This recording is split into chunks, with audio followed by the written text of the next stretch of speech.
বিসমিল্লাহি রহমানির রহিম। আসসালামু আলাইকুম রহমতুল্লাহি ওবরকাতুহু।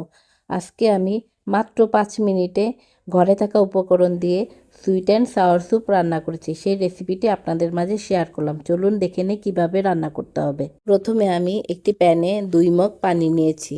আমার এখানে প্রায় আধা লিটার পানি ছিল, আপনারা আরও বেশি নিতে পারেন।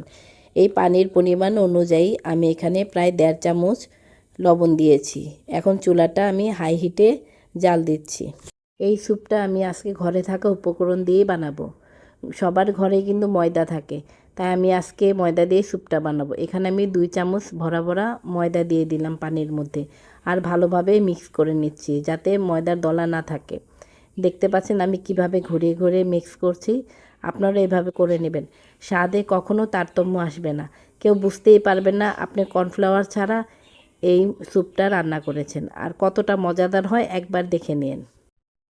আমি আবারও বলে দিচ্ছি, এক্ষেত্রে কিন্তু চুলার আঁচ হাই হিটে রাখবেন, কখনো লো রাখবেন না। হাই হিটে রেখে ভালোভাবে নাড়তে থাকবেন।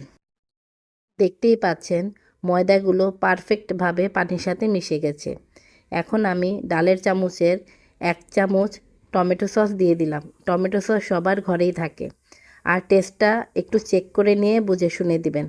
আমার এখানে আরেকটু টমেটো সস লাগবে, তাই প্রায় হাফ চামচ, মানে ডালের চামচের হাফ চামচ সমান আরেকটু টমেটো সস দিয়ে পারফেক্টভাবে নেড়ে নিচ্ছি। দেখছেন কিভাবে মিশিয়ে নিচ্ছি আমি।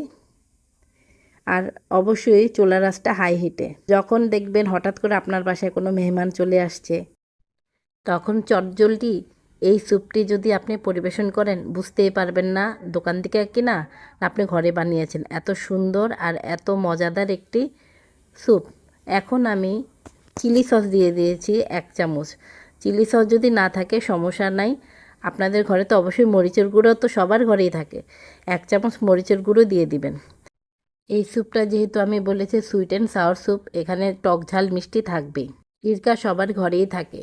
এখন আমি সেই ডালের চামচের ভরা 1 চামচ সিরকা দিয়ে দিচ্ছি। সিরকাটা দিলে টেস্টটা আরও বেশি মজাদার হয়। এখন আমি ম্যাগি চিকেন স্টক দিয়ে দিচ্ছি একটি। আপনাদের যদি চিকেন থাকে তাহলে চিকেনগুলি টুকরো টুকরো করে দিয়ে দিতে পারেন। আমি এখানে চিকেন স্টক দিয়ে দিচ্ছি ফ্লেভারের জন্যে। আর এখন আমি 1 চামচ চিনি দিয়ে দিচ্ছি। আপনারা টেস্ট অনুযায়ী চিনিটি দিতে পারেন। এখন আমি সুন্দরভাবে নেড়ে দিচ্ছি। আর কিছুক্ষণ পরে দেখবেন স্যুপটা ঘন হয়ে আসবে আর একদম দোকানের মতো লাগবে। আর অনবরত নেড়ে যেতে হবে, নাড়া কিন্তু থামানো যাবে না, হলে হয়তো নিচে লেগে যেতে পারে। দেখেন স্যুপটা কী সুন্দর ঘন এসেছে। এখন আমি একটি ডিম ফেটিয়ে নিচ্ছি ভালো করে। ডিমটা যত ভালো করে ফাটাবেন স্যুপটা কিন্তু তত সুন্দর হবে আর খেতেও টেস্ট হবে। এখন উপর থেকে আস্তে করে ছেড়ে দিচ্ছি আর চামচের মাধ্যমে স্যুপের মধ্যে নেড়ে নিচ্ছি, তাহলে ডিমের একটি শেপ চলে আসে সুন্দরভাবে। দেখতে পাচ্ছেন ডিমগুলো কিভাবে ছাড়া ছাড়া হয়ে গেছে, একদম স্যুপের মতো লাগছে। আর এভাবেই আমার তৈরি হয়ে গেল সুইট অ্যান্ড সাওয়ার স্যুপ। আপনার অবশ্যই লবণ, চিনি এবং টকের স্বাদটা একবার দেখে নেবেন। যদি মনে হয় কম হচ্ছে তাহলে সব কিছুই পরিমাণ আরেকটু বাড়িয়ে দেবেন। আর দেখে নেন আমার হয়ে গেল তৈরি পারফেক্টভাবে সুইট অ্যান্ড সাওয়ার স্যুপ, তাও আবার কর্নফ্লাওয়ার ছাড়া আর চিকেন ছাড়া। এখন আমি পরিবেশন করে নিচ্ছি। আর এই গরম গরম স্যুপ খেতে সবারই খুব ভালো লাগে। এইভাবে দেখেন কথা বলতে বলতে স্যুপ তৈরি হয়ে গেল। আমার আজকের এই ভিডিও যদি আপনাদের ভালো লেগে থাকে অবশ্যই একটি লাইক দিবেন এবং শেয়ার করবেন, পাশাপাশি সাবস্ক্রাইব করবেন। সবাইকে অসংখ্য ধন্যবাদ। আসসালামু আলাইকুম রহমতুল্লাহি ওয়া বারাকাতুহু।